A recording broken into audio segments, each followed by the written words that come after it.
ஒரு காரியத்துக்காக ரொம்ப அழ வைக்கிறாருன்னா புரிஞ்சுக்கோங்க, அந்த காரியத்துக்காக இனி அழ வைக்க மாட்டார். இல்லைன்னு வந்தார் பாருங்க. பேதுரு இரவு முழுவதும் பிரயாசப்பட்டு ஒன்னும் கிடைக்கல, வந்தார் பாத்தீங்களா?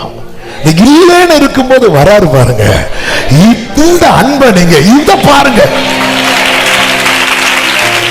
வந்து எனக்கு எல்லாம் தந்தார், அத ரெண்டாவது பாருங்க. இன்னைக்கு நம்ம எல்லாம் என்ன படகு நிறைய மீன் இதுதான் பெருசா பாக்குறோம். ஆனா இல்லைன்னதும் வந்தார் பாரு. எவ்வளவு நல்ல தேவன். ஆபத்தில் என் பிள்ளைக்கு ஒரு பிரச்சனை வந்துட்டுன்னா, கேப்ரியல் போ, மீகாவேல் போ, அடி போட மாட்டேன். நானே நல்ல கரங்களை தட்டி. ஏசாவை விட்டு யாக்கோபு தூரம் போகிறான்.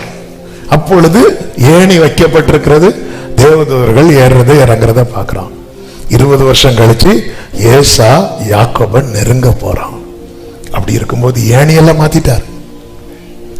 இவன் அவரே இறங்கி வந்திருக்கிறார். ஆமென். நம்பிக்கை இருக்கா? ஆண்டவர் இனி என் லைஃப் இன்னும் தப்பி இருக்கிறோம். நீ எப்படி தப்பி இருக்கிற? அவர் பராமரிக்கிறதுனால, அவர் பரிந்து பேசுகிறதுனால, அவர் பாதுகாக்கிறதுனால. கர்த்தர் காக்கிறார் என்றால் புரிந்து கொள்ளுங்கள், உங்களுக்குள்ள இன்னும் அநேக நன்மைகளை கர்த்தர் வைத்திருக்கிறார். புதர்ல சிக்கி கொண்டிருந்தோம், ஓனாய் கிட்டையோ சிங்கத்துக்கிட்டயோ மாட்டல, காமன் தேடி வந்த நல்ல மேய்ப்பர் கிட்ட மாட்டினதுனால இன்னமும் தப்பி இருக்கிறோம். ஆமென் சொல்லுங்க.